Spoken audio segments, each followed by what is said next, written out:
Bonjour à tous, ravi de vous retrouver sur canalturf.com. Nous allons évoquer le programme de ce jeudi 19 novembre. Le Quintet aura pour cadre l'hippodrome de Fontainebleau.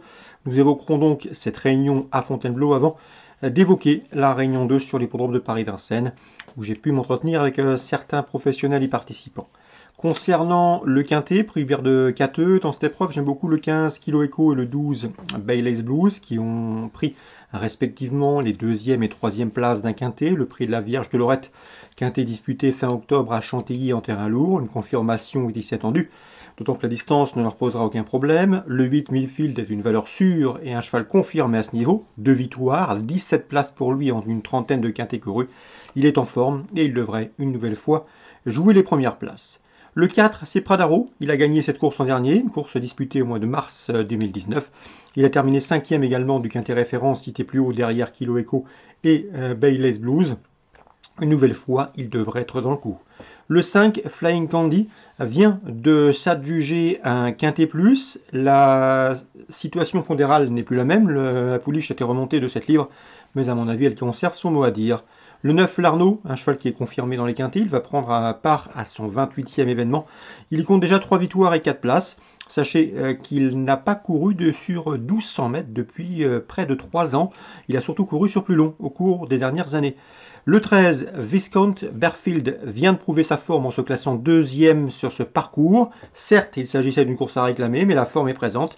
Et dans ces conditions, il convient de s'en méfier pour une place à belle cote, tout comme le 16, J'aurais dû, qui vient de bien faire dans un handicap dernièrement à Lyon-Paris-Guy. Il est en forme et le cheval me semble en mesure de, pourquoi pas, prendre une place à belle cote, même si c'est vrai qu'il n'a pas gagné depuis l'été 2019. En cas d'en partant, on citera le numéro 10, Bakwell Kofi, confirmé à ce niveau.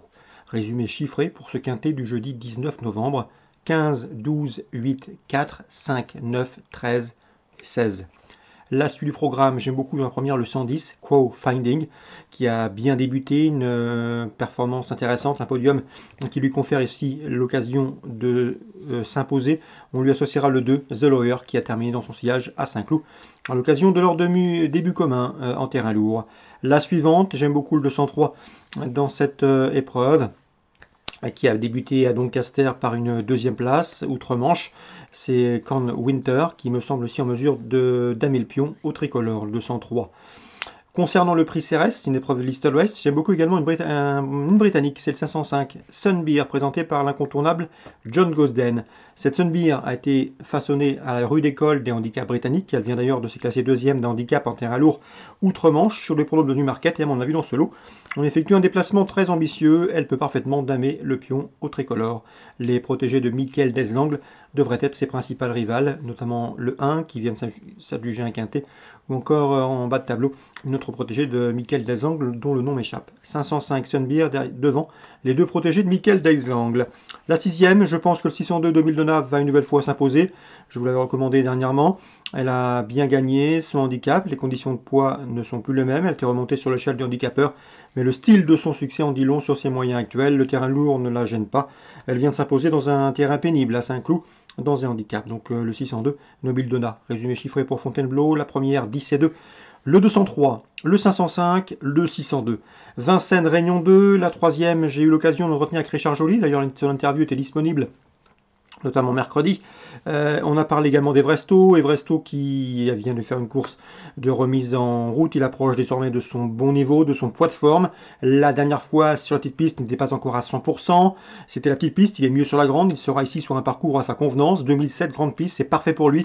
Un cheval qui adore la montée de Vincennes et qui adore les parcours de tenue. Il monte en puissance, il est proche de son top. Le seul bémol, c'est que c'est une course pour apprentis.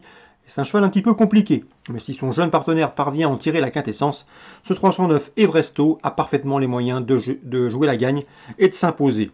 On lui associera le 308 Ex Gracia, déféré des 4 pieds pour l'objectif.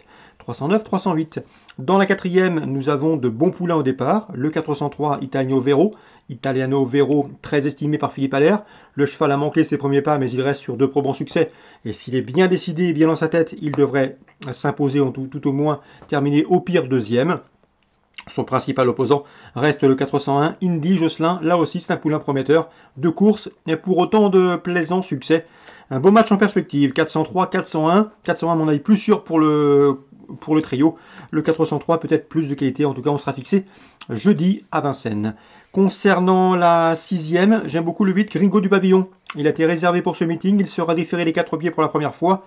Obligé d'y croire. Attention également au 18 Grand Canyon, Luc Rollens l'aime beaucoup. Un cheval de qualité, s'il est sage, il doit jouer les premières places. 608, 618. J'ai pu m'entretenir également avec Sylvain Desmar. Dans le prix de l'île d'Oléron, il présentera Caban Prior, un cheval bien connu à ce niveau. Il a gagné d'ailleurs cette course l'an dernier. Le cheval est bien, tout s'est bien passé, sa préparation s'est bien déroulée. Le bémol, et c'est ce que m'a indiqué son entraîneur, c'est que le cheval devra cette année rendre 25 mètres, ce qui n'était pas le cas l'an passé. Donc pour cette raison, il vise davantage une place sur le podium que la victoire. Avec son valeureux et son irréprochable Caban Prior, c'est dans le prix de l'île d'Oléron. Voilà pour les infos de ce jeudi 19 novembre. Bonjour à tous, rendez-vous désormais demain pour une nouvelle émission